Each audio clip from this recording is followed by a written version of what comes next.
إلى يوم الدين. أعوذ بالله من الشيطان الرجيم. بسم الله الرحمن الرحيم. يا أيها الذين آمنوا من يرتد منكم عن دينه فسوف يأتي الله بقوم يحبهم ويحبونه أذلة على المؤمنين أعزة على الكافرين يجاهدون في سبيل الله ولا يخافون لومة لائم ذلك فضل الله يؤتيه من يشاء والله واسع عليم. സ്നേഹാദരണീയരായ പണ്ഡിതന്മാരെ, നേതാക്കളെ, പ്രിയപ്പെട്ട സഹോദരി സഹോദരന്മാരെ, സുഹൃത്തുക്കളെ, സഹപ്രവർത്തകരെ, മുജാഹിദ് പ്രസ്ഥാനത്തിൻ്റെ ഒരു നൂറ്റാണ്ടുകാലത്തെ കേരളീയ ചരിത്രത്തിൽ നാം സംഘടിപ്പിച്ചിരിക്കുന്ന ഏറ്റവും ബൃഹത്തായ, ഏറ്റവും വലിയ ജനബാഹുല്യം കൊണ്ടും സൗകര്യങ്ങൾ കൊണ്ടും സംവിധാനങ്ങൾ കൊണ്ടും ശ്രദ്ധേയമായ ഒരു മഹാസമ്മേളനമാണ് നിമിഷങ്ങൾക്കകം ഇവിടെ സമാപിക്കുന്നത്. കഴിഞ്ഞ സമ്മേളനം പനമരത്ത് അവസാനിക്കുന്നതിൻ്റെ തലേ ദിവസമാണ് നമ്മുടെ സഹപ്രവർത്തകൻ നജീബ് നമ്മോട് വിട പറഞ്ഞത്. സമ്മേളനം കഴിഞ്ഞ് 3 വർഷം പിന്നിടുമ്പോൾ ഇസ്ലാഹി കേരളത്തിൻ്റെ യുവത്വം എന്നറിയപ്പെട്ടിരുന്ന ബഹുമാന്യ സുഹൃത്ത് അബൂബക്കർ കാരക്കുന്ന് തൻ്റെ സഫാ മർവക്കിടയിലുള്ള ഓട്ടം അവസാനിപ്പിക്കുകയായിരുന്നു. അതിനു പിറകെ നമ്മുടെ പണ്ഡിത കാരണവന്മാരായ MT അബ്ദുറഹ്മാൻ മൗലവിയും മലപ്പുറം ഇസ്ഹാഖ് മൗലവിയും എടപ്പാറ കുഞ്ഞഹമ്മദ് മൗലവിയും വയനാട്ടിലെ മുട്ടിൽ ഹൈദർ മൗലവിയും അരീക്കോട് കുനിയിലെ പക്കർകുട്ടി സുല്ലമിയുമൊക്കെ വിട പറഞ്ഞത് ഈ അടുത്തടുത്ത കാലഘട്ടങ്ങളിലാണ്. ഈ സമ്മേളനത്തിൻ്റെ പ്രഖ്യാപനത്തിന് പിറകെ അതിൻ്റെ പ്രവർത്തനങ്ങളോട് സാധ്യമാകുന്ന വിധം സഹകരിച്ചുകൊണ്ടിരുന്ന നമുക്കെന്തും എന്നും പ്രിയങ്കരനായ ഈ പ്രദേശത്തിൻ്റെ അയൽക്കാരൻ, പണ്ഡിത കേസരിയായിരുന്ന സയ്യിദ് മൗലവിയുടെ മകൻ അബ്ദുറഹ്മാൻ അൻസാരി വിട പറയുന്നത് ഏതാനും മാസങ്ങൾക്ക് മുമ്പ് മാത്രമാണ്. അദ്ദേഹത്തിൻ്റെ സഹോദരനും മാതാവും ഈ ഇടക്കാണ് നമ്മോട് വിട പറഞ്ഞത്. എല്ലാവരെയും ഏറ്റവും പ്രയാസപ്പെടുത്തിക്കൊണ്ട് നമ്മോട് വിട പറഞ്ഞ സുഹൃത്താണ് നേരത്തെ പരാമർശിക്കപ്പെട്ട തിരൂരിലെ അഷ്റഫ്. എന്നെ സംബന്ധിച്ചിടത്തോളം വ്യക്തിപരമായി തന്നെ ആദർശ പ്രബോധന രംഗത്ത് എനിക്കൊരു വലങ്കയായി പ്രവർത്തിച്ചിരുന്ന സഹപ്രവർത്തകനെയാണ് ഈ 1.5 മാസം മുമ്പ് നമുക്ക് നഷ്ടപ്പെട്ടത്. സമ്മേളന പ്രചരണങ്ങളുടെ സജീവമായ ഇടപെടൽക്കിടയിൽ നിന്ന് തൊട്ടപ്പുറത്തെ വളാഞ്ചേരിയിലെ അബ്ദുൾ റഷീദ് നമ്മോട് യാത്ര പറഞ്ഞു. ഇവരൊക്കെ അവരുടെ ദൗത്യം പൂർത്തീകരിച്ച് ബാധ്യതകൾ നമ്മെ ഏൽപ്പിച്ച് കടന്നു പോകുമ്പോൾ അവരേൽപ്പിച്ചിരിക്കുന്ന ആ ദൗത്യം പൂർത്തീകരിക്കുവാൻ കടപ്പെട്ടവരാണ് നമ്മളെന്ന് ഈ സന്ദർഭത്തിൽ ഓർമ്മിപ്പിക്കുകയും അവർക്ക് വേണ്ടി പ്രാർത്ഥിക്കണമെന്ന് ആവശ്യപ്പെടുകയും ചെയ്യുകയാണ്. മുജാഹിദ് പ്രസ്ഥാനത്തെ സംബന്ധിച്ചിടത്തോളം കഴിഞ്ഞ 35 വർഷമായി സംസ്ഥാന സമ്മേളനങ്ങൾ നാം ആരംഭിച്ചിട്ട് 979 പുളിക്കലിലെ സംസ്ഥാന സമ്മേളനത്തിന് നാം ഒരുക്കിയിരിക്കുന്ന സൗകര്യങ്ങൾ ഫറോക്കിലേക്ക് എത്തുമ്പോഴൊക്കെ എത്രമാത്രം വിപുലീകരിച്ചിരുന്നു എന്ന് ഒരുപക്ഷെ എന്നേക്കാൾ എൻ്റെ മുമ്പിലിരിക്കുന്ന ആളുകൾക്കറിയാം. 3ാമത്തെ സമ്മേളനം കുറ്റിപ്പുറത്ത് വരുമ്പോൾ അത് വീണ്ടും വിശാലമാവുകയാണ്. 4ഉം 5ഉം സമ്മേളനങ്ങൾ കഴിഞ്ഞു. അവിഭക്ത മുജാഹിദ് പ്രസ്ഥാനത്തിന്റെ ഒരുപക്ഷെ അവസാനത്തെ സമ്മേളനം 5ാമത് മുജാഹിദ് സംസ്ഥാന സമ്മേളനം പിലാത്തറയിൽ സംഘടിപ്പിക്കുമ്പോൾ അന്ന് നാം ഒരുക്കിയിരുന്ന സൗകര്യങ്ങളും സംവിധാനങ്ങളും അന്ന് പങ്കെടുത്തിരിക്കുന്ന ജനബാഹുല്യവും നമുക്കറിയാം. അതിനെയും കവച്ചുവെച്ചുകൊണ്ട് മുജാഹിദ് പ്രസ്ഥാനത്തിന്റെ ചരിത്രത്തിൽ ഏറ്റവും വലിയ സമ്മേളനമാണ് നാം സംഘടിപ്പിച്ചിരിക്കുന്നത്.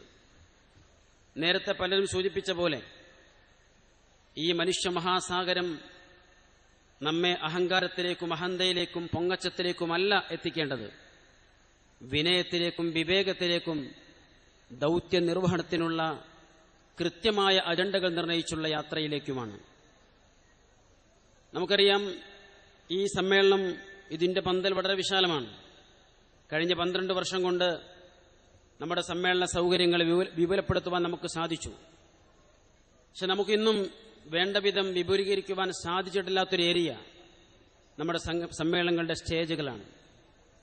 50 പേർക്ക് ഇരിക്കാനാണ് ഈ സ്റ്റേജ് നമ്മൾ സൗകര്യപ്പെടുത്തിയത്. ആ സ്റ്റേജിൽ 50 പേരെ ഇരുത്താൻ ഇതിന്റെ സംഘാടകർ പലപ്പോഴും പ്രയാസപ്പെട്ടിട്ടുണ്ട്. അതിന്റെ അർത്ഥം നമ്മുടെ പ്രവർത്തകരാണ് ഈ പ്രസ്ഥാനത്തിന്റെ ഊക്കും വാക്കും. അവരാണ് ഇതിന്റെ മുന്നണി പോരാളികൾ. അവരുടെ വളർച്ചയാണ് കഴിഞ്ഞ 12 വർഷം കൊണ്ട് നാം നേടിയെടുത്തത്. ആ തിരിച്ചറിവ് നമുക്കുണ്ടാവുകയും ആ വഴിയിൽ മുന്നോട്ട് പോകാൻ നമുക്ക് സാധിക്കുകയും ചെയ്യേണ്ടതുണ്ട്. നമുക്കറിയാം, മതവും മാനവികതയും നവോത്ഥാനവും ചർച്ച ചെയ്തുകൊണ്ട് കഴിഞ്ഞൊരു വർഷക്കാലം കേരളക്കരയിലെ പ്രബോധന മേഖല അത് കൃത്യമായും കണിശമായും അനുഗ്രഹീതമാക്കി തീർത്ത മുജാഹിദ് പ്രവർത്തകന്മാരാണ് എന്റെ മുമ്പിലുള്ളത്. നാം വിളിച്ച, നാം ക്ഷണിച്ച, നാം ആവശ്യപ്പെട്ട നമ്മുടെ സഹോദരങ്ങൾ, സഹപ്രവർത്തകർ ഈ മൈതാനിയെ, ഈ നവോത്ഥാന നഗരിയെ ധന്യമാക്കുവാൻ ഓടിയെത്തുകയായിരുന്നു. ഈ മനുഷ്യ മഹാസാഗരം നമുക്ക് നൽകുന്ന ഒരുപാട് സന്ദേശങ്ങളുണ്ട്. നമ്മുടെ ഉത്തരവാദിത്തങ്ങൾ അത് വർദ്ധിപ്പിച്ചുകൊണ്ടിരിക്കുന്നു എന്ന ബോധം നമുക്കുണ്ടാവേണ്ടതുണ്ട്. മതമെന്നത് മനുഷ്യന്റെ ജീവിതത്തെ മുച്ചൂടും പ്രതിപാദിക്കുന്ന സംഗതിയാണ്. ഒരു മനുഷ്യന്റെ ജനനം മുതൽ മരണം വരെ, അവന്റെ ബാല്യം മുതൽ അവന്റെ വാർദ്ധക്യം വരെ മനുഷ്യൻ ആരാണ്, എന്താണ്, എങ്ങനെയാണ്, എവിടെയാണ്, അവന്റെ ബാധ്യതകളും ഉത്തരവാദിത്തങ്ങളും കടപ്പാടുകളും കടമകളും എന്തെല്ലാമാണ്, അവൻ ആരെയെല്ലാം സംരക്ഷിക്കണം, അവന് ആരുടെയെല്ലാം സംരക്ഷണം ലഭിക്കണം, അവന്റെ സ്വഭാവവും സംസ്കാരവും നിലപാടുകളും ഇടപാടുകളും സമീപനങ്ങളും നയങ്ങളും എന്തായിരിക്കണം എന്നു തുടങ്ങി മനുഷ്യജീവിതത്തിന്റെ നിഖില മേഖലകളും സ്പർശിക്കുന്ന, എന്നാൽ മനുഷ്യബുദ്ധിയെ തൃപ്തിപ്പെടുത്തുകയും അവന്റെ യുക്തിബോധത്തെ അംഗീകരിക്കുകയും അതിനെ പരിഗണിക്കുകയും പ്രമാണനിബദ്ധമായി ഈ സമൂഹത്തിന്റെ മനസ്സാക്ഷിയെ മുന്നോട്ട് കൊണ്ടുപോകുവാൻ സാധിക്കുകയും ചെയ്യുമ്പോഴാണ് ഒരു ദർശനം, ഒരു മാർഗദർശനം അത് യഥാർത്ഥ മതമായി മാറുന്നത്. നമുക്കറിയാം, മനുഷ്യ ശരീരത്തെ അന്യൂനമായി നിലനിർത്തുന്നതിൽ കൃത്യമായ നിയമങ്ങളും നിർദ്ദേശങ്ങളും ഈ ശരീരത്തിന് നൽകി. അത് നമ്മളെ കൊണ്ട് വായിപ്പിച്ച് പഠിപ്പിച്ച് ബോധ്യപ്പെടുത്തി ആ ശരീരത്തിൽ അടങ്ങിയിരിക്കുന്ന മനസ്സിനെ സംതൃപ്തമാക്കാൻ, അതിനെ സമാധാനമടഞ്ഞതാക്കാൻ, അതിനെ സംസ്കാര സമ്പന്നമാക്കുവാൻ പടച്ചതമ്പുരാൻ നൽകിയിരിക്കുന്ന മാർഗദർശനമാണ് മതമെന്ന തിരിച്ചറിവ് നമുക്കുണ്ടാകുമെങ്കിൽ ഖുർആൻ അത് പറഞ്ഞു, ഫഅഖിം വജ്ഹക ലിദ്ദീനി ഹനീഫ ഫിത്രത്തല്ലാഹി അല്ലതി ഫതറന്നാസ അലൈഹ ലാ തബ്ദീല ലിഖൽഖില്ലാഹ് ദാലിക അദ്ദീനുൽ ഖയ്യിം വലാകിന്ന അക്സറന്നാസി ലാ യഅലമൂൻ. മനുഷ്യ പ്രകൃതിക്കനുഗുണമായി പടച്ചതമ്പുരാൻ നൽകിയിരിക്കുന്ന ജീവിത ദർശനം, ആ മാർഗദർശനത്തിലേക്ക് നിങ്ങൾ മനസ്സാ വാച കർമ്മണ എത്തിച്ചേരുക. നിങ്ങൾ ആ മാർഗം സ്വീകരിക്കുക. അത് സ്വീകരിക്കുവാൻ പടച്ച റബ്ബിന്റെ സൃഷ്ടി വൈഭവത്തിൽ, അവന്റെ സൃഷ്ടി സംവിധാനങ്ങളിൽ യാതൊരു മാറ്റവും വരുത്തേണ്ടതില്ല. അതാണ് നിലനിൽക്കുന്ന മതം, നിലനിൽക്കാൻ അർഹതയുള്ള മതം. വക്രതയില്ലാതെ, വളവില്ലാതെ, കളങ്കമില്ലാതെ, കാപ്പറ്റ്യമില്ലാതെ, കലർപ്പില്ലാതെ മനുഷ്യനെന്നും സ്വീകരിക്കുവാൻ സാധിക്കുന്ന മതം. നമ്മുടെ ഈ പ്രമേയത്തിൽ നാം അത് ചേർത്തുവച്ചു, അദ്ദീനുൽ ഖയ്യിം, നിലനിൽക്കുന്ന മതം. പക്ഷെ ഒരൊറ്റ പ്രശ്നം മാത്രമാണ് ഖുർആൻ എടുത്തു പറഞ്ഞത്, വലാകിന്ന അക്സറന്നാസി ലാ യഅലമൂൻ. അധിക മനുഷ്യന്മാരും കാര്യങ്ങൾ ചിന്തിച്ചു പഠിച്ചു മനസ്സിലാക്കുവാൻ തയ്യാറാവുന്നില്ല എന്നത് മാത്രമാണ് പ്രശ്നം. ആ മതത്തെക്കുറിച്ച്, പ്രകൃതി മതത്തെക്കുറിച്ച് കൃത്യമായി ആലോചിച്ചും ചിന്തിച്ചും പഠിച്ചും ഉൾക്കൊണ്ടും ജീവിതത്തെ ആ വഴിക്ക് തിരിച്ചുവിടണമെന്നാണ് മതം ആവശ്യപ്പെട്ടത്. അത് മനുഷ്യപ്രകൃതിക്ക് അനുഗുണമാണ്. അതോടൊപ്പം മതം മനുഷ്യന്റെ നന്മയ്ക്കും അവന്റെ മോക്ഷത്തിനും അവന്റെ മോചനത്തിനും അവന്റെ വിജയത്തിനും വേണ്ടിയുള്ളതാണ്. അതുകൊണ്ട് തന്നെ ഒരു മതപ്രവർത്തകൻ, മതരംഗത്ത് ജീവിക്കുന്നവൻ അവനിലേക്ക് ഒതുങ്ങാവുന്നവനല്ല. സമൂഹത്തോട് അവന് ബാധ്യതയുണ്ട്. അവന്റെ വീട്ടുകാരോട്, അവന്റെ കൂട്ടുകാരോട്, അവന്റെ കുടുംബങ്ങളോട്, അവന്റെ അയൽക്കാരോട്, അവന്റെ സമൂഹത്തോട്, പുറത്തുള്ള സഹോദര സമുദായങ്ങളോട് അവന് കൃത്യമായ ബാധ്യതകളും ഉത്തരവാദിത്തങ്ങളും ഉണ്ട് എന്ന് ഈ മതം നമ്മെ പഠിപ്പിക്കുകയാണ്. അവിടെയാണ് അയൽക്കാരന്റെ ഭക്ഷണം ശ്രദ്ധിക്കണമെന്ന് ആവശ്യപ്പെട്ടപ്പോ അവന്റെ ജാതിയോ മതമോ പരിഗണിക്കണമെന്ന് മതം പറയാതിരുന്നത്. അയൽക്കാരന്റെ പട്ടിണി പരിഹരിക്കാൻ അവരുടെ മതവിശ്വാസം നമുക്ക് തടസ്സമായിക്കൂടാ എന്ന് പഠിപ്പിക്കുകയായിരുന്നു. പ്രവാചക തിരുമേനിയുടെ ജീവിതത്തിലെ വളരെ കൃത്യമായിരിക്കുന്ന ഏടുകൾ പറിച്ചെടുക്കുമ്പോൾ നമുക്ക് നിര ഉദാഹരണങ്ങൾ കണ്ടെത്തുവാൻ സാധിക്കും. ഹിന്ദുവിനെയും മുസൽമാനെയും ക്രൈസ്തവനെയും പാഴ്സിയെയും മതമുള്ളവനെയും ഇല്ലാത്തവനെയും ഒരേ കണ്ണുകൊണ്ട് കാണുവാൻ, അവരോടുള്ള ബാധ്യതകൾ തീർക്കുവാൻ, അവരിലെ അനാഥരെ, അവരിലെ അഗതികളെ, അവരിലെ പ്രയാസപ്പെടുന്നവരുടെ, അവരിലെ പട്ടിണി പാവങ്ങളുടെ പ്രശ്നങ്ങൾ പരിഹരിച്ചുകൊണ്ടായിരിക്കണം പടച്ചവന്റെ മുമ്പിൽ നമസ്കാരത്തിൽ നിൽക്കേണ്ടെന്ന് പഠിപ്പിച്ചിരിക്കുന്ന ഈ മതത്തിന്റെ വക്താക്കൾക്ക് മാനവികത ബോധ്യപ്പെടുത്തി കൊടുക്കേണ്ടി വരില്ല എന്നാണ് ഞാൻ വിചാരിക്കുന്നത്. ഈ മതം ആ തലത്തിലാണ് മുന്നോട്ട് പോയിട്ടുള്ളത്. സമസൃഷ്ടി സ്നേഹവും സൗഹാർദ്ദവും സേവനപരതയും അതോടൊപ്പം തന്നെ പരസ്പരമുള്ള സൗഹാർദ്ദവും നിലനിർത്തി മുന്നോട്ട് പോകാൻ പഠിപ്പിച്ചിരിക്കുന്ന മതം, അവിടെയാണ് ഇസ്ലാമിനെ എല്ലാ തരത്തിലും വ്യതിരിക്തമാക്കുന്നത്. എങ്കിലും ഈ മതത്തിന് നമുക്കറിയാം, കാലാകാലങ്ങളിൽ വന്നിരിക്കുന്ന പ്രവാചകന്മാർ അവർ നടത്തിയിരിക്കുന്ന ദൗത്യം, ഏകദൈവ ആരാധന അടിത്തറയിൽ വളർത്തിക്കൊണ്ടുവന്നിരിക്കുന്ന ഒരു ദർശനത്തെ മനുഷ്യന്റെ ജീവിതത്തിന്റെ നിഖില മേഖലകളിലേക്കും വെളിച്ചം വീശി അത് സമ്പൂർണ്ണമാക്കി കടന്നുപോയിരിക്കുന്ന മുഹമ്മദ് മുസ്തഫ സ്വല്ലല്ലാഹു അലൈഹി വസല്ലം ഈ ലോകത്തൊരു വിട പറയുമ്പോൾ തന്നെ ഒരുപക്ഷെ ഈ മതവിശ്വാസികൾക്കിടയിൽ മെല്ലെ മെല്ലെ അരുതാത്തത്, വേണ്ടാത്തത്, ചെയ്തുകൂടാത്തത്, വന്നുകൂടാത്തത് വന്നു തുടങ്ങിയിരുന്നു എന്ന യാഥാർത്ഥ്യം നമുക്കറിയാം. അത് ചരിത്രത്തിലേക്ക് കടന്നുപോയാൽ മറ്റു പ്രവാചകന്മാരിലും കാണാൻ സാധിക്കും. മഹാനായ മൂസാ നബി അലൈഹി സ്വലാത്തു വസ്സലാം താൻ ജീവിച്ചിരിക്കുമ്പോ അദ്ദേഹത്തിന്റെ കൺവട്ടത്ത് വെച്ചാണ് അദ്ദേഹത്തോട് തന്നെ നേരിട്ട് പടച്ചവന് പിറകെ ഇലാഹിനെ, ആരാധ്യനെ സ്വന്തം സമുദായം ചോദിക്കുന്നത്. അദ്ദേഹത്തിന്റെ ഒരല്പസമയത്തെ മാറി നിൽക്കലിന്റെ പശ്ചാത്തലത്തിലാണ് അവർ പശുക്കുട്ടിയെ ആരാധിച്ചു തുടങ്ങുന്നത്. അവരോട് തുടങ്ങിവെക്കുന്ന നവോത്ഥാന പ്രവർത്തനം ലാ ഇലാഹ ഇല്ലല്ലഹയിൽ അധിഷ്ഠിതമായിരുന്നു, ഏകദൈവ ആരാധന അധിഷ്ഠിതമായിരുന്നു എന്നാണ് ചരിത്രം നമ്മെ പഠിപ്പിക്കുന്നത്.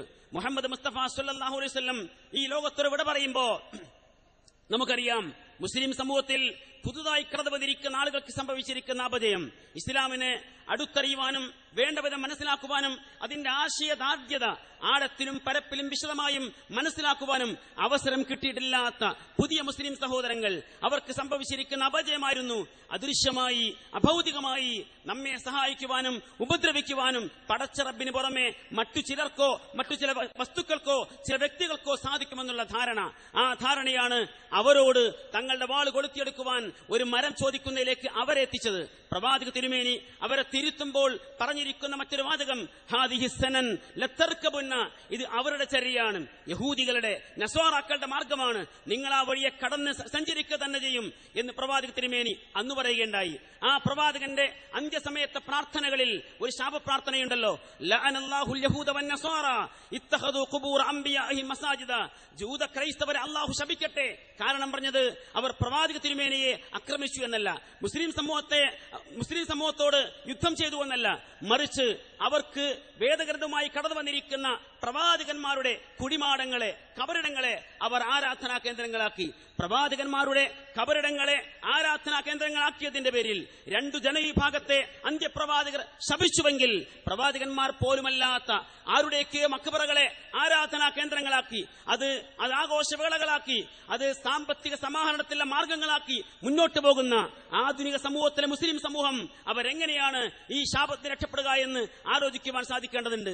നമുക്കറിയാം, നമ്മുടെ നാട്ടിൽ നിന്ന് പഴയ പോലെയല്ല, എത്രയോ ആളുകൾ ദിനേന എന്നോണം ഉംറ നിർവഹിക്കുവാനും വർഷത്തിലൊരിക്കൽ ഹജ്ജ് നിർവഹിക്കുവാനും അതുപോലെ മറ്റു കാര്യങ്ങൾക്കുമായി മക്കയും മദീനയും ഒക്കെ സന്ദർശിക്കുന്നുണ്ട്.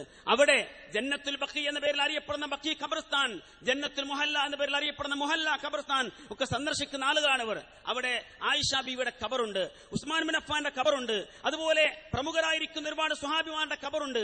ഏതാണെന്ന് തിരിച്ചറിയുവാൻ ഒരു അടയാള പലകയില്ലെങ്കിലും ആ ഖബർസ്ഥാനിലേക്ക് നോക്കി ചിലരെങ്കിലും നെടുവീർപ്പിട്ടേക്കും, ഇതിൽ നിന്ന് ഒരു ഖബറ് നമുക്ക് നാട്ടിലേക്ക് കിട്ടിയിരുന്നെങ്കിൽ എത്ര കോടി സമ്പാദിക്കാമായിരുന്നുവെന്ന്. നെഞ്ചത്തു കൈവച്ച് കോടികളുടെ കണക്ക് മനസ്സിൽ കണക്ക് കൂടുന്ന അവസ്ഥയിലേക്ക് ഈ ആളുകൾ കടന്നു പോകുമ്പോൾ അത് സാധ്യമല്ലെന്ന തിരിച്ചറിവാണ് പുതിയ അടവുകളുമായി നമ്മുടെ സമൂഹത്തിലെ പണ്ഡിതന്മാർ കടന്നു വരുന്നത്.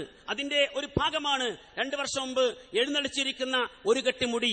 ആ മുടി വെച്ച് കോടികൾ സമ്പാദിച്ചു.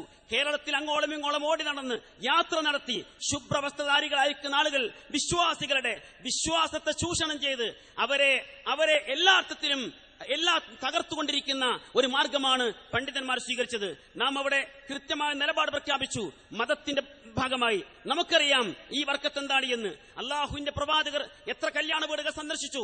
എന്നിട്ട് അവിടെ ഏതെങ്കിലും വരനോടോ വധുവിനോടോ നിങ്ങൾക്ക് ആജീവനാന്തം ഐശ്വര്യം ഉണ്ടാകുവാൻ നിങ്ങൾ കയ്യിൽ വെച്ചോളൂ, എന്റെ തലയിൽ നിന്ന് എടുക്കുന്ന 2 മുടിക്കഷ്ടങ്ങൾ എന്ന് പറഞ്ഞ് ആർക്കെങ്കിലും സമ്മാനിച്ച ഒരു സംഭവവും എവിടെയും ആരും ഉദ്ധരിച്ചിട്ടില്ല. മറിച്ച് അവർക്ക് വേണ്ടി ബാറക്കല്ലാഹു ലക്കുമാ, നിങ്ങൾക്ക് അള്ളാഹു ബർക്കത്ത് ചൊരിയട്ടെ എന്ന് പ്രാർത്ഥിക്കുകയായിരുന്നു പ്രവാചക തിരുമേനി ചെയ്തത്. ആ പ്രവാചകർക്ക്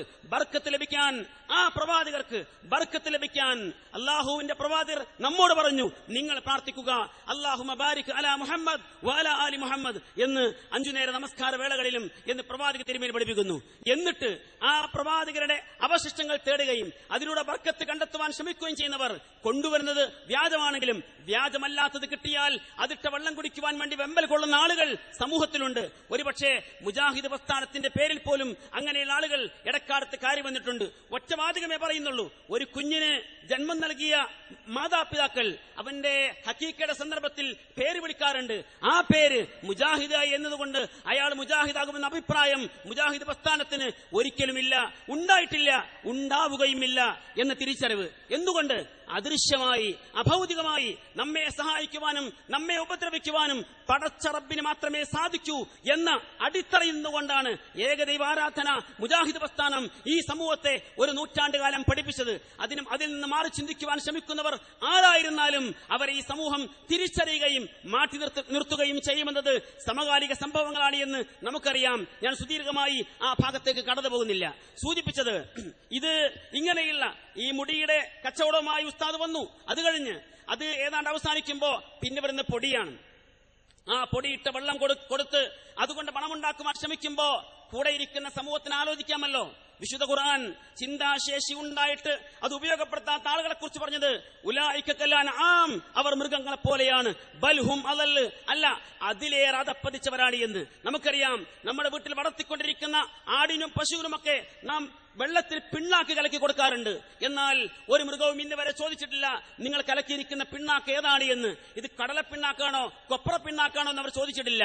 ഇതുപോലെ തന്നെ ഏത് പൊടി കലക്കി കൊടുത്താലും കുടിക്കാൻ മാത്രം തയ്യാറായി നിൽക്കുന്ന അവസ്ഥയിലേക്ക് മനുഷ്യബുദ്ധി ഒരിക്കലും വളരരുത് എന്ന് തീരുമാനിച്ചിരിക്കുന്ന ഒരു സമൂഹം നേതൃത്വം കൊടുക്കുന്നവരെ അങ്ങനെ പലവഴിയും കൊണ്ടുപോകാം. അതിന്റെ ഭാഗമായിരുന്നു 260 കൊല്ലം പഴക്കമുള്ള ഒരു പുതപ്പിന്റെ കഷ്ടത്തിന് ഇത്ര മില്യൺ റിയാൽ വേണമെന്നുള്ള സ്വപ്നം പിന്നിറക്കി വിട്ടത്. അവസാനം ഇതാ വന്നിരിക്കുന്നു ഒരു പാനപാത്രം. ഇത് കൊണ്ടുവന്നിരിക്കുന്നതോ അബുദാബിയിൽ നിന്നുള്ള ഒരു സഹോദരൻ.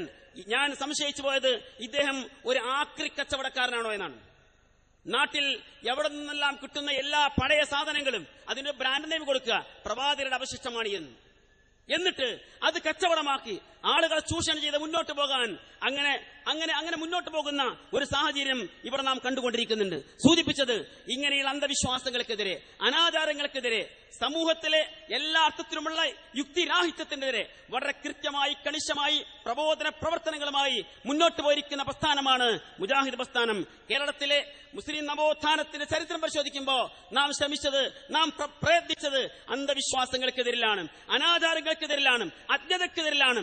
വിദ്യാഭ്യാസത്തിന്റെ, വിജ്ഞാനത്തിന്റെ, വിവേകത്തിന്റെ, സംസ്കാരത്തിന്റെ, സാമൂഹ്യ ബോധത്തിന്റെ, രാഷ്ട്രീയ ബോധത്തിന്റെ പശ്ചാത്തലത്തിൽ പ്രമാണനിബദ്ധമായ യുക്തിഭദ്രമായ മതദർശനങ്ങളിലേക്ക് സമൂഹത്തെ തിരിച്ചു വിളിച്ചവരാണ് വക്കം അബ്ദുൽ ഖാദർ മൗലവിയും KM മൗലവിയും KM സീദി സാഹിബും മുഹമ്മദ് അബ്ദുറഹിമാൻ സാഹിബും ഈ മൊയ്ദ് മൗലവിയും സലാവുള്ള മക്തി തങ്ങളും അടക്കം ഇങ്ങോട്ട് കടന്നു വന്നാൽ KP മുഹമ്മദ് മൗലവി വരെ എത്തി നിൽക്കുന്ന ആ വലിയ പരമ്പര നമുക്കറിയാം. അവർ 2 കാര്യങ്ങൾ നിർവഹിച്ചു. ഒന്ന്, ഈ സമൂഹത്തിൽ സാമൂഹ്യമായ ബാധ്യതകൾ നിർവഹിക്കുവാൻ മുസ്ലിം സമൂഹത്തെ അവർ പ്രാപ്തരാക്കി.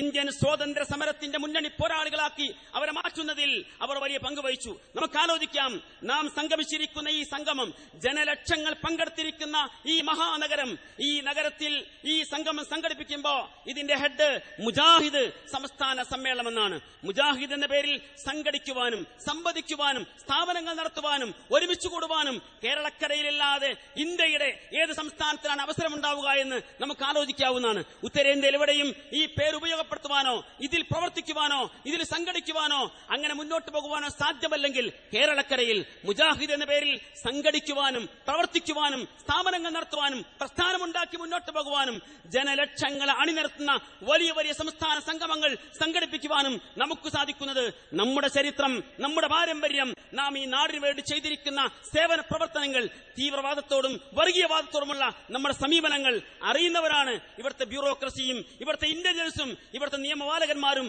അതുപോലെ സാമൂഹ്യ രാഷ്ട്രീയ മേഖലയിലുള്ള ആളുകൾ എന്നതുകൊണ്ടാണ് നമുക്ക് ആ നിലക്ക് മുന്നോട്ട് പോകാൻ സാധിക്കുന്നത്. സൂചിപ്പിച്ചത് ഈ രാജ്യത്തിന്റെ ആവശ്യങ്ങൾക്ക് വേണ്ടി അതിനനുസരിച്ച് മുന്നോട്ട് പോയവരാണ് നമ്മുടെ നേതാക്കന്മാർ. അതോടൊപ്പം ആദർശ രംഗത്ത് വിട്ടുവീഴ്ചയില്ലാത്ത സമീപനം സ്വീകരിക്കുകയും ഏകദൈവ ആരാധനയിലേക്ക് മുസ്ലിം സമൂഹത്തിന് പ്രഥമമായി ക്ഷണിക്കുകയും വിശുദ്ധ ഖുർആനും പ്രവാചക ചര്യയും അതിനുവേണ്ടി ഉയർത്തിപ്പിടിക്കുകയും അതിലേക്ക് സമൂഹത്തെ കൊണ്ടുവരികയുമായിരുന്നു നമ്മുടെ മുൻകാല പണ്ഡിതന്മാർ ചെയ്ത സേവനങ്ങൾ. ആ സേവന പ്രവർത്തനങ്ങളുടെ കണ്ണികൾ ഒത്തുചേർന്നതാണ് നമുക്കറിയാം കേരള മുസ്ലിം ഐക്യസംഘം. അതിനോടനുബന്ധമാണ് കേരള ജംഇയ്യത്തുൽ ഉലമ കടന്നു വരുന്നത്. കേരള ജംഇയ്യത്തുൽ ഉലമ കടന്നു വരുമ്പോ വിശുദ്ധ ഖുർആനും പ്രവാചക ചര്യയുമാണ് അടിസ്ഥാന പ്രമാണങ്ങളെന്ന് ഈ സമൂഹത്തെ നാം ബോധ്യപ്പെടുത്തി. പക്ഷെ അംഗീകരിക്കാൻ സാധിച്ചില്ല. അങ്ങനെ അന്നത്തെ ജംഇയ്യത്തുൽ ഉലമയിൽ നിന്ന് കുറച്ചാളുകൾ ഇറങ്ങിപ്പോയി. അവർ മറ്റൊരു ജംഇയ്യത്തുൽ ഉലമ ഉണ്ടാക്കി. അതിന് മുമ്പേ ഒരു സമസ്ത കൂടി ചേർത്ത് വെച്ചു. അവർ തുടങ്ങി വെച്ചതാണ് നമുക്ക് നേരെയുള്ള ആദർശ വ്യതിയാന ആരോപണങ്ങൾ. നാം ഇസ്ലാമിന്റെ പുറത്താണ് എന്ന്, നമ്മൾ പുത്തൻവാദികളാണ് എന്ന്, നമ്മൾ വിശുദ്ധ ഖുർആന്റെയും പ്രവാചക ചര്യയുടെയും അപ്പുറത്താണ് എന്ന്, ഇസ്ലാമിനെ തകർക്കുവാനുള്ള നവീകരണവാദികളാണ് എന്നൊക്കെ ആക്ഷേപിച്ചുകൊണ്ട് നമ്മുടെ തൗഹീദിനെ, നമ്മുടെ സുന്നത്തിനെ, നമ്മുടെ ആദർശത്തെ അവർ ചോദ്യം ചെയ്തു. നാം മാന്യമായി സംസ്കാര സമ്പന്നമായി ഒരിക്കലും പ്രകോപനപരമല്ലാതെ തന്നെ സൗമ്യമായി അവരോട് സംവദിച്ചു. അവരിൽ ഒരുപാട് ആളുകളെ ഈ മാർഗത്തിലേക്ക് കൊണ്ടുവരാൻ സാധിച്ചു. അവരിൽ പലരും അവിടെ തന്നെ നിൽക്കുമ്പോഴും അവരിലുള്ള അന്ധവിശ്വാസങ്ങളെയും അനാചാരങ്ങളെയും മെല്ലെ മെല്ലെ തുടച്ചു നീക്കുവാനും വിദ്യാഭ്യാസത്തിന്റെ വെള്ളി വെളിച്ചത്തിലേക്ക് അവരെ കൊണ്ടുവരുവാനും നമ്മുടെ ഉത്തരവാദപ്പെട്ട ആളുകൾക്ക്, നേതാക്കന്മാർക്ക്, മുമ്പേ കഴിഞ്ഞു പോയവർക്ക് സാധിച്ചു എന്നത് ചരിത്രമാണ്. തീർന്നില്ല. ഈ കാലഘട്ടം അവസാനിക്കുന്നതിന് മുമ്പാണ് നമുക്കിടയിൽ നിന്ന് വേറെയും ചില സുഹൃത്തുക്കൾ ഇറങ്ങിപ്പോയത്. അവർക്ക് പറയാനുണ്ടായിരുന്നത് ഇന്ത്യൻ സ്വാതന്ത്ര്യ സമരത്തിന്റെ മുന്നണി പോരാളികളായി കേരള ജംഇയ്യത്തുൽ ഉലമയുടെ നേതാക്കന്മാർ ഉണ്ട് എന്നതാണ്. അഥവാ ഈ സ്വാതന്ത്ര്യ സമരത്തിലൂടെ രാജ്യത്തിന് സ്വാതന്ത്ര്യം കിട്ടിയാൽ വരാനിരിക്കുന്ന ഭരണം ഒരു ഇസ്ലാമിക രാഷ്ട്രമായിരിക്കില്ല. മറിച്ച് അത് ഈ ഭരണം ഇന്ത്യയിലെ ജനാധിപത്യ മതേതര മൂല്യങ്ങളെ അധിഷ്ഠിതമായിരിക്കും. അങ്ങനെയുള്ള ഭരണകൂടം ഇസ്ലാമിന് അന്യമാണ് എന്നും ഇസ്ലാമുമായി പൊരുത്തപ്പെടുകയില്ല എന്നും ജനാധിപത്യ മതേതര വ്യവസ്ഥകളുമായി ഇസ്ലാമിന് യോജിക്കാവുന്ന ഒരു പോയിന്റ് പോലും കണ്ടെത്തുവാൻ സാധ്യമല്ലെന്നും സമൂഹത്തെ പഠിപ്പിച്ചുകൊണ്ട് അവർ ഇറങ്ങിപ്പോവുകയായിരുന്നു. ആ ഇറങ്ങിപ്പോയിരിക്കുന്ന ആളുകളോടും അവരും നമുക്ക് നേരെ ആക്ഷേപിച്ചത് തൗഹീദിലെ വ്യതിയാനമാണ്. കാരണം ഇവിടെ ഇന്ത്യ രാജ്യത്തെ അംഗീകരിച്ചാൽ, അനുസരിച്ചാൽ, വോട്ട് ചെയ്താൽ, അവിടുത്തെ സംവിധാനങ്ങളോട് സഹകരിച്ചാൽ അത് പടച്ച റബ്ബിന്റെ പരമാധികാരത്തിൽ പങ്കുചേർക്കുന്ന മഹാപാപമാകുമെന്ന് പഠിപ്പിച്ചവർ നമുക്ക് നേരെ ആരോപിച്ചത് രാഷ്ട്രീയ ശിർക്കാണ്. അങ്ങനെ ആദർശ വ്യതിയാനം ആരോപിച്ചവരെയും നമ്മൾ അവരോടും കാര്യങ്ങൾ കൃത്യമായി, വ്യക്തമായി, സൗമ്യമായി പറഞ്ഞു പഠിപ്പിച്ചു. അവരെ കൊണ്ട് നാം ഓരോ കാര്യങ്ങൾ തിരുത്തിച്ചു, വോട്ട് ചെയ്യിപ്പിച്ചു, സർക്കാർ ജോലി വാങ്ങിപ്പിച്ചു, അവരെ കൊണ്ട് പാർട്ടികൾ ഉണ്ടാക്കിച്ചു, അവരെ കൊണ്ട് പ്രവർത്തിപ്പിച്ചു. ഒരു 10-60 കൊല്ലം കൊണ്ട് അവർ അന്ന് പറഞ്ഞു വെച്ചിരിക്കുന്ന കാര്യങ്ങളിൽ നിന്ന് അവർക്ക് സ്വയം പിന്മാറേണ്ടി വന്നു. നാം ആഗ്രഹിക്കുന്നത് അന്ന് ഇറങ്ങിപ്പോകുമ്പോൾ ഉണ്ടായിരുന്ന കാരണങ്ങൾ നിലവിലില്ലാത്ത ഈ പശ്ചാത്തലത്തിൽ ആ ഇറങ്ങിപ്പോയാൽ തന്നെ നിൽക്കേണ്ടതുണ്ടോ, തിരിച്ചു വരാൻ അവസരമുണ്ടോ എന്ന് ആലോചിക്കാമെന്നാണ് ഞാൻ ഈ സന്ദർഭത്തിൽ സൂചിപ്പിക്കുന്നത്. ഇതിനിടയിൽ വേറെയും ചില പ്രശ്നങ്ങൾ ഉണ്ടാക്കിയിട്ടുണ്ട്. നമുക്കറിയാം ഇസ്ലാമിക പ്രമാണങ്ങൾ എന്ന് പറയുമ്പോൾ അത് വിശുദ്ധ ഖുർആനും പ്രവാചക ചര്യയുമാണ് അടിസ്ഥാന പ്രമാണങ്ങൾ. ആ അടിസ്ഥാന പ്രമാണങ്ങളുടെ നെടുക കത്തിവെക്കുകയും വിശുദ്ധ ഖുർആൻ മാത്രമാണ് ഇസ്ലാമിന്റെ പ്രമാണമെന്ന് പഠിപ്പിക്കുവാൻ ശ്രമിക്കുകയും അതുവഴി ഇസ്ലാമിന്റെ വിശ്വാസ ആചാര അനുഷ്ഠാനങ്ങളിൽ മാറ്റം വരുത്തുവാൻ ശ്രമിക്കുകയും ചെയ്തിരിക്കുന്ന വേറൊരു ടീം, മോഡേണിസ്റ്റുകളെന്നോ അല്ലെങ്കിൽ ഖുർആൻ സുന്നത്ത് സൊസൈറ്റി എന്നൊക്കെ പേരിൽ അവരും ഇറങ്ങിപ്പോയി. അവരോടും നമ്മൾ സംവദിച്ചു. അവർ നമുക്ക് നേരെ ആദർശ വ്യതിയാനം ആരോപിച്ചപ്പോ എന്തായിരുന്നു അവർക്ക് ആരോപിക്കാൻ ആദർശ വ്യതിയാനം? മുജാഹിദുകളുടെ തൗഹീദിൽ അബദ്ധമുണ്ട്, അവർ ശിർക്കിലേക്കാണ് പോകുന്നത് എന്ന് അങ്ങനെ ആരോപിച്ചു വന്നപ്പോൾ നമ്മൾ അവരോടും കാര്യങ്ങൾ പറഞ്ഞു, ആളുകളെ ബോധ്യപ്പെടുത്തി സൗമ്യമായി കൊണ്ടുപോകുന്നു. അതിനിടയിലാണ് നമുക്കിടയിലുള്ള വേറെയും ചില സുഹൃത്തുക്കൾ വീണ്ടും പുതിയ ആദർശ വ്യതിയാന ആരോപണങ്ങളുമായി കടന്നു വന്നത്. ഞാൻ അവരെ ഇവിടെ വിശദമായി പരാമർശിക്കുന്നില്ല. കാരണം സാഹചര്യങ്ങൾ ഒരുപാട് മാറി വന്നിട്ടുണ്ട്, മഞ്ഞ് ഒരുപാട് ഉരുകിയിട്ടുണ്ട്, ആളുകൾ കാര്യങ്ങൾ മനസ്സിലാക്കി വന്നിട്ടുണ്ട്, പ്രവർത്തകന്മാർക്ക് കാര്യങ്ങൾ വ്യതിയാനങ്ങളുടെ തിരിച്ചറിവുണ്ടായിട്ടുണ്ട്. അതുകൊണ്ട് തന്നെ ഒരുപാട് ആ മേഖലയിലേക്ക് കടന്നു പോകാൻ ആഗ്രഹിക്കുന്നില്ല. ചില സൂചനകൾ മാത്രം ഞാൻ സൂചിപ്പിച്ചത്. മുജാഹിദ് ഉസ്താദ് നേരെ അവരും ആരോപിച്ചത് ആദർശ വ്യതിയാന ആരോപണം തന്നെയാണ്. തൗഹീദിലെ വ്യതിയാനം, സുന്നത്തിലെ വ്യതിയാനം, കർമ്മങ്ങളുടെ വ്യതിയാനം, സമീപനങ്ങളുടെ വ്യതിയാനങ്ങളുടെ പരമ്പരകൾ അവതരിപ്പിച്ച് 1999 മുതൽ തുടങ്ങി 2002 അതൊരു വഴിത്തിരിവെത്തി. ഇന്ന് അത് എവിടെ നിൽക്കുന്നു എന്ന് തുടങ്ങി വെച്ചവർക്ക് പോലും പറയാൻ സാധിക്കാത്ത അവസ്ഥയിലേക്കെത്തി. നാം അവരോടും സൗമ്യമായി പ്രതികരിച്ചു. മാന്യതയുടെ, സംസ്കാരത്തിന്റെ സീമകൾ ലംഘിക്കാതെ അവരോട് നമ്മൾ സംവദിച്ചു. ആളുകളെ കാര്യങ്ങൾ ബോധ്യപ്പെടുത്തി. നമുക്കന്ന് ഉത്തരവാദിത്തങ്ങൾ ഏറുകയായിരുന്നു. പക്ഷേ നാം ഒരു ഭാഗത്ത് നമ്മുടെ ദൗത്യം നിർവഹിച്ച് മുന്നോട്ട് പോകുമ്പോൾ തന്നെ ആദർശ വ്യതിയാന ആരോപണങ്ങൾ ഉന്നയിച്ച് രംഗത്ത് വന്നിരിക്കുന്ന ആളുകൾക്ക് സ്വയം പിടിച്ചു നിൽക്കുവാൻ പോലും സാധ്യമല്ലാത്ത അവസരങ്ങൾ ഉണ്ടായി. നമുക്കറിയാം, കൂടെ നിന്ന് ഈ വ്യതിയാന ആരോപണങ്ങൾക്ക് എല്ലാ കൊടുപ്പും ഉണ്ടാക്കി കൊടുത്തിരുന്ന ഒരു സഹോദരൻ ഏതാനും ആളുകളുമായി ഇറങ്ങുകയാണ്. ഇനി ഈ നാട്ടിൽ ജീവിച്ചുകൂടാ, നാം കാട്ടിലേക്ക് കയറേണ്ടതുണ്ട് എന്ന സന്ദേശവുമായി അദ്ദേഹം കാടുകയറി അവിടെ പ്രത്യേക സംവിധാനങ്ങൾ ഉണ്ടാക്കി, സ്ഥാപനങ്ങൾ ഉണ്ടാക്കി, വീടുണ്ടാക്കി, പള്ളിയുണ്ടാക്കി, അങ്ങനെ കുറച്ച് മുന്നോട്ട് പോയി. പക്ഷേ അവസാനം അദ്ദേഹത്തിന് മനസ്സിലായി ഈ കാട്ടിലും സ്വസ്ഥത ലഭിക്കില്ല. അദ്ദേഹം കാട് വിട്ട് നാട്ടിലേക്ക് ഇറങ്ങിയിരിക്കുകയാണ്. സൂചിപ്പിച്ചത് ഇങ്ങനെ ഓരോരുത്തരുടെ മാറ്റങ്ങൾ. അതിനിടയിലാണ് പിന്നെ അദൃശ്യജീവികളും ദൃശ്യജീവികളും കടന്നു വരുന്നത്. അവർ തമ്മിലുള്ള വാക്പയറ്റുകൾ, കയ്യാങ്കളികൾ അങ്ങനെ കടന്നു പോകുന്നു. അതിങ്ങനെ പോയിട്ട് ഇപ്പൊ എവിടെത്തി നമുക്കറിയാം. ഇതിങ്ങനെ ഓരോ കഷ്ടങ്ങൾ ഇങ്ങനെ ചിന്നിച്ചിതറി ഇങ്ങനെ കടന്നു പോവാൻ. ആ പോക്കിനിടയിൽ ജിന്നിന്റെയും സിഹിറിന്റെയും കണ്ണേറിന്റെയും അങ്ങനെ പലതിന്റെയും പേരിലുള്ള പരസ്പരമുള്ള വാഗ്വാദങ്ങൾ. ആ വാഗ്വാദങ്ങളുടെ അടിത്തറ പരിശോധിച്ചാലാണ് നമുക്ക് തമാശ തോന്നുക. അതെന്താ? നമുക്ക് നേരെ ആദർശ വ്യതിയാനം ആരോപിക്കുമ്പോൾ ISMന്റെ പ്രവർത്തകന്മാർ ചെയ്തു വച്ച ഒരുപാട് സേവന പ്രവർത്തനങ്ങളായിരുന്നു ഏറ്റവും വലിയ ആദർശ വ്യതിയാന ആരോപണത്തിന്റെ കാരണങ്ങൾ. മരുന്ന് വേണോ മരുന്ന് എന്ന് ചോദിച്ചുകൊണ്ട് ഒരു പ്രവാചകനും കടന്നു വന്നിട്ടില്ല. അരി വേണോ അരി എന്ന് ചോദിച്ചുകൊണ്ട് ഒരു പ്രവാചകനും കടന്നു വന്നിട്ടില്ല എന്നൊക്കെ വയത് പറയാൻ ആളുണ്ടായിരുന്ന സന്ദർഭത്തിൽ നമ്മൾ ഓതിക്കൊടുത്തു പ്രവാചക തിരുമേനി പഠിപ്പിച്ചിരിക്കുന്ന ദശക്കണക്കിന് ഹദീസുകൾ. അതിലൊന്നായിരുന്നു ഈ മരം നട്ടുപിടിപ്പിക്കുക എന്ന സന്ദേശം. എന്നാൽ മരം നട്ടുപിടിപ്പിക്കുമ്പോൾ അതിനുപോൽബലകമായി ദശക്കണക്കിന് സ്വഹീഹായ ഹദീസുകളുടെ പിൻബലമുണ്ടായപ്പോഴും അത് ആദർശ വ്യതിയാനമായി കണ്ടവർ ഇന്ന് പരസ്പരം പോരടിക്കുവാൻ വേണ്ടി ഉപയോഗപ്പെടുന്നതോ അവർ തന്നെ ലഈഫാണ്, തോട്ടിലേക്ക് വലിച്ചെറിയേണ്ടതാണ് എന്ന് സ്വയം അംഗീകരിച്ചിരിക്കുന്ന ഹദീസുകളുടെ അല്ലെങ്കിൽ അസറുകളുടെ കഷ്ടങ്ങൾ പിടിച്ചുകൊണ്ടാണ് മുന്നോട്ട് പോകുന്നത്. എന്നിട്ടോ യാ ഇബാദല്ലാഹ് ഐനൂനി, അള്ളാഹുവിന്റെ അടിമകളെ എന്നെ സഹായിക്കണേ എന്ന് അതൊരു കൂട്ടപ്രാർത്ഥനയായി മാറിക്കൊണ്ടിരിക്കുകയാണ്. ഇപ്പോ ഈ അള്ളാഹുവിന്റെ അടിമകൾ മുഴുവനും സഹായിക്കുവാൻ വന്നാലും ഒരു സഹായവും ലഭ്യമല്ലെന്ന തിരിച്ചറിവ് ആളുകൾക്കുണ്ടായിട്ടുണ്ട് എന്ന് നേതാക്കന്മാർക്ക് എന്ന് മനസ്സിലാകുന്നുവോ അന്ന് പ്രശ്നങ്ങൾക്ക് പരിഹാരമുണ്ടാകും. അതാണ് ഞാൻ സൂചിപ്പിച്ചത്. സുഹൃത്തുക്കളെ, അങ്ങനെ അതിന്റെ പേരിൽ ചെതറി വന്നിരിക്കുന്ന ആളുകൾ അവരിപ്പം എന്തായി? ഇപ്പൊ ഇടക്കാലത്ത് കഴിഞ്ഞ കൊല്ലം 2 ക്യാമ്പയിനുകൾ പ്രഖ്യാപിച്ചു.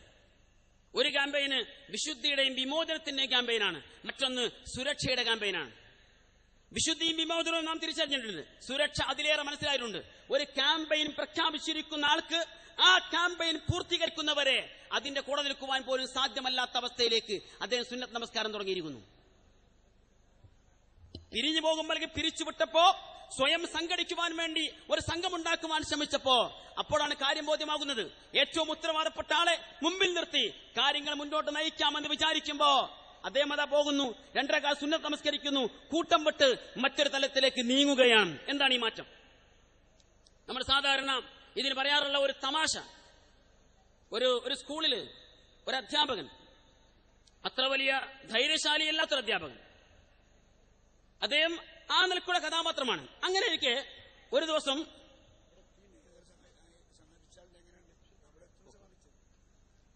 നമ്മുടെ മുഖ്യാതിഥി ഉദ്ഘാടകൻ നമ്മുടെ നഗരിയിലെത്തിയിട്ടുണ്ട്. വളരെ പെട്ടെന്ന് ഈ സംസാരം അവസാനിപ്പിക്കും. അപ്പൊ ഈ അധ്യാപകൻ അദ്ദേഹം ഇങ്ങനെ നോക്കി നിൽക്കുമ്പോഴാണ് സ്കൂളിലെ ഒരു കുട്ടി ഒരു കിണറ്റിൽ വീണുപോയി. ബാക്കിയുള്ള അധ്യാപകരും അതുപോലെ കുട്ടികളും എല്ലാവരും കൂടിയിട്ട് ഈ കിണറിന് ചുറ്റും ഇങ്ങനെ കൂടി നിൽക്കുക. ഇനി എന്ത് ചെയ്യണം? ആരും ഇറങ്ങാൻ തയ്യാറല്ല, നല്ല വെള്ളമുണ്ട്. അതിനിടയിൽ ഈ അധ്യാപകൻ കിണറ്റിലേക്ക് ചാടി. എന്നിട്ട് ഈ കുട്ടിയെ പൊക്കിയെടുത്ത് രക്ഷിച്ചു. അപ്പോ PTA കമ്മിറ്റിയും അതുപോലെ മാനേജ്മെന്റും സ്കൂൾ അധികൃതരും വിദ്യാർത്ഥികളും അധ്യാപകർക്കും തീരുമാനിച്ചു നമുക്ക് ഇദ്ദേഹത്തെ ഒന്ന് ആദരിക്കാം. അങ്ങനെ ആദരവ് തീരുമാനിച്ച് ആ വിവരം അദ്ദേഹത്തെ അറിയിക്കുവാനും ക്ഷണിക്കുവാനും വേണ്ടി ഉത്തരവാദപ്പെട്ട ആളുകൾ കടന്നു ചെന്നപ്പോ അദ്ദേഹം ചോദിച്ചൊരു ചോദ്യമുണ്ട്. ആദരവും അംഗീകാരത്തോടെ നിൽക്കട്ടെ, എനിക്കൊരു കാര്യം അറിയണം, എന്നെ ആരാണ് ആ കിണറ്റിലേക്ക് ഉന്തിയത്?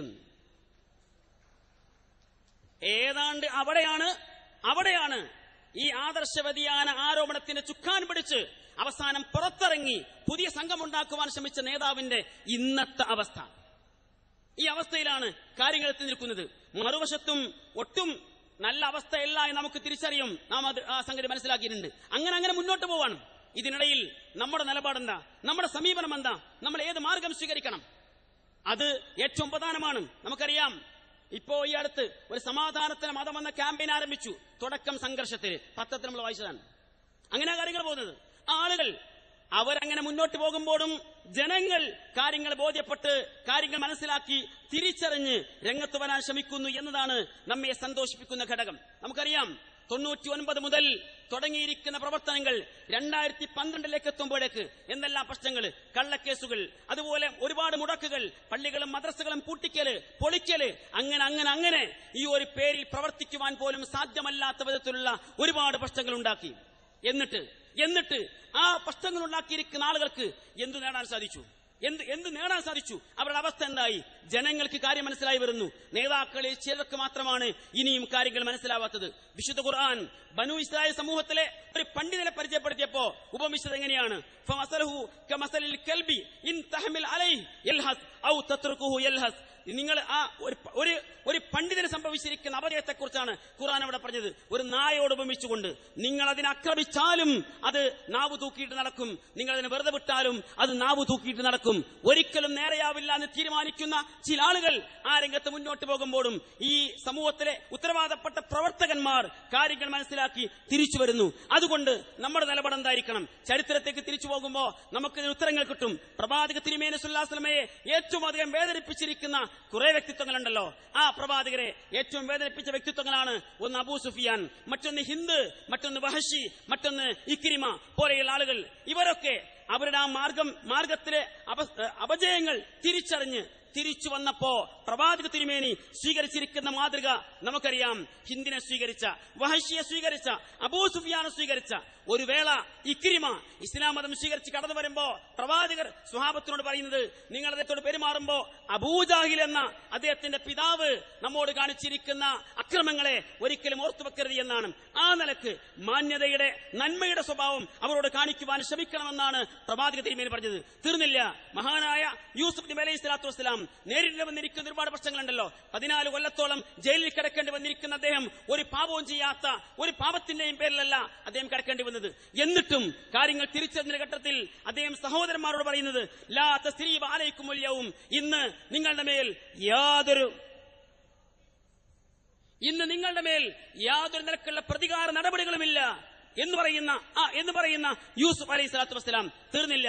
മുഹമ്മദ് മുസ്തഫ സ്വല്ലല്ലാഹു അലൈഹി വസല്ലമയുടെ മുമ്പിൽ പഞ്ചപുച്ഛമടക്കി അറേബ്യയിലെ എല്ലാ ശത്രുജനങ്ങളും കൈകൂപ്പി നിൽക്കുന്ന പശ്ചാത്തലത്തിൽ ആ പ്രവാചകർ പ്രഖ്യാപിക്കുന്നത് നിങ്ങൾക്ക് നേരെയുള്ള യുദ്ധപ്രഖ്യാപനമല്ല, മറിച്ച് ഇദ്ഹബൂ അൻതുമു തുലഖാ, നിങ്ങൾ പോവുക, നിങ്ങൾ സ്വതന്ത്രരാണ്, നിങ്ങൾക്ക് മേൽ യാതൊരു പ്രതികാര നടപടികളുമില്ല എന്നാണ് പ്രവാചക തിരുമേനി അവിടെ പഠിപ്പിച്ചത്, സൂചിപ്പിച്ചത്.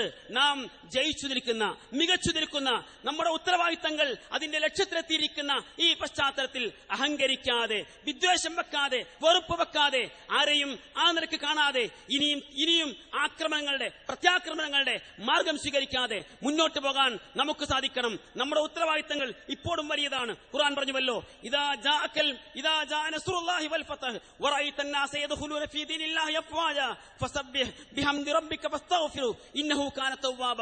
തീർച്ചയായും അല്ലാഹുവിന്റെ സഹായം, മഹത്തായ വിജയം വന്നെത്തിയാൽ നിങ്ങൾ ചെയ്യേണ്ടത്, ജനങ്ങൾ കൂട്ടമായി ഈ മാർഗത്തിലേക്ക് കടന്നു വരുമ്പോ നിങ്ങൾ ചെയ്യേണ്ടത്, നിങ്ങൾ ക്ഷമയോടെ, സഹനത്തോടെ, അതോടൊപ്പം പ്രാർത്ഥനയോടെ, പ്രതീക്ഷയോടെ മുന്നോട്ട് പോകാൻ ശ്രമിക്കണം എന്നാണ് വിശുദ്ധ ഖുർആൻ നമ്മോട് ആവശ്യപ്പെട്ടിരിക്കുന്നത്. ആ മാർഗമാണ് ഈ സന്ദർഭത്തിൽ നമുക്കും അവലംബമെന്ന് നാം ആലോചിക്കുക. ഒറ്റ വാദം കൂടി പറഞ്ഞുകൊണ്ട് അവസാനിപ്പിക്കുന്നു. ഈ സമ്മേളനം ഉദ്ഘാടനം ചെയ്യേണ്ടുന്ന നമ്മുടെ സംസ്ഥാനത്തിന്റെ ഏറ്റവും പ്രഗത്ഭനായ മുഖ്യമന്ത്രി ബഹുമാനായ ഉമ്മൻചാണ്ടി ഈ സ്റ്റേജിലെത്തിയിട്ടുണ്ട്. ഉടനെ തന്നെ അദ്ദേഹത്തിന്റെ പ്രഭാഷണം നടക്കുകയാണ്. ഒറ്റവാചകം പറഞ്ഞുകൊണ്ട് അവസാനിപ്പിക്കുന്നു. നമുക്കറിയാം, നാം ഏറ്റെടുത്തിരിക്കുന്ന ഈ ഉത്തരവാദിത്തം അത് നിർവഹിക്കാൻ നമ്മൾ മാത്രമേ ഇന്ന് കേരളക്കരയിലുള്ളൂ. ഏകദൈവ ആരാധന അധിഷ്ഠിതമായി സാമൂഹ്യ സേവന പ്രവർത്തന രംഗത്ത് ഉത്തരവാദിത്തങ്ങൾ നിർവഹിച്ച് തീവ്രവാദങ്ങൾക്കും അന്ധവിശ്വാസങ്ങൾക്കും വർഗീയതക്കും അനാചാരങ്ങൾക്കുമെതിരെ ശക്തമായി യുക്തമായി പ്രതികരിച്ച് മുന്നോട്ട് പോകാൻ ഈ ഒരു കൊച്ചു സംഘം ഡോക്ടർ ഹുസൈൻ മടവൂരും doctor E K Ahmed Kutty സാഹിബും CP ഉമർ സുല്ലമയും നേതൃത്വം നൽകുന്ന ഈ ഒരു കൊച്ചു സംഘം മാത്രമാണ് കേരളക്കരയിൽ ഇപ്പോഴുമുള്ളതെങ്കിൽ ആ ദൗത്യ നിർവഹണത്തിന് നാം പിന്നോട്ട് പോയാൽ ഖുർആൻ കൃത്യമായി പറഞ്ഞു, യാ അയ്യുഹല്ലദീന ആമനൂ മൻ യർതദ്ദ മിൻകും അൻ ദീനി ഫസൗഫ യഅതില്ലാഹു ബിഖൗമിൻ യുഹിബ്ബുഹും വയുഹിബ്ബൂന. തീർച്ചയായും സത്യവിശ്വാസികളെ, നിങ്ങൾ ഈ മാർഗം വിട്ടു പോകാൻ ശ്രമിച്ചാൽ പടച്ച റബ്ബ് മറ്റൊരു വിഭാഗത്തെ കൊണ്ടുവരും. അവരുടെ പ്രത്യേകത, അള്ളാഹു അവരെ തൃപ്തിപ്പെടും, അള്ളാഹുവിന് അവരും തൃപ്തിപ്പെടും. മുസ്ലിങ്ങളോട് പാലിക്കേണ്ട മര്യാദകളും മറ്റുള്ളവരോട് പാലിക്കേണ്ട മര്യാദകളും പുലർത്തിക്കൊണ്ട് അവർ മുന്നോട്ട് പോകും. യുജാഹിദുന ഫീ സബീലില്ലാഹ് വലാ യഖാഫുന ലൗമത ലായിം. അവരാണ് യഥാർത്ഥ മുജാഹിദുകൾ. അള്ളാഹുവിന്റെ മാർഗത്തിൽ ധർമ്മസമരത്തിൽ ഏർപ്പെടുന്നവർ. ആ മാർഗത്തിൽ മുന്നോട്ട് പോകുമ്പോ ഒരാക്ഷേപകന്റെ ആക്ഷേപവും അവർ വകവെക്കുകയില്ല, അതിനെ ഭയപ്പെടുകയില്ല. അങ്ങനെ നിർഭയരായി ഉത്തരവാദിത്ത ബോധത്തോടുകൂടി മുന്നോട്ട് പോകുവാൻ ശ്രമിക്കണമെന്ന് ഒരിക്കൽ കൂടി ആവശ്യപ്പെട്ടുകൊണ്ട് ആഹ്വാനിച്ചതുകൊണ്ട് ഈ സമ്മേളനം കഴിഞ്ഞ് പിരിഞ്ഞു പോകുന്ന ഓരോ പ്രവർത്തകന്മാരും പ്രബോധന രംഗത്ത് തങ്ങൾക്കിനിയും എന്തു നിർവഹിക്കുവാൻ സാധിക്കുമെന്ന് കൂടുതൽ ആലോചിക്കണമെന്ന് ആവശ്യപ്പെട്ടുകൊണ്ട് നമുക്ക് മുമ്പേ കടന്നുപോയിരിക്കുന്ന ആളുകൾക്ക് പടച്ച റബ്ബ് അർഹമായ പ്രതിഫലം നൽകട്ടെ എന്ന് പ്രാർത്ഥിച്ചുകൊണ്ട് ഇനിയും പ്രവർത്തിച്ച് മുന്നേറുന്നവർക്ക് ആയുസ്സും ആരോഗ്യവും ആഫിയത്തും നൽകി അവൻ അനുഗ്രഹിക്കട്ടെ എന്ന്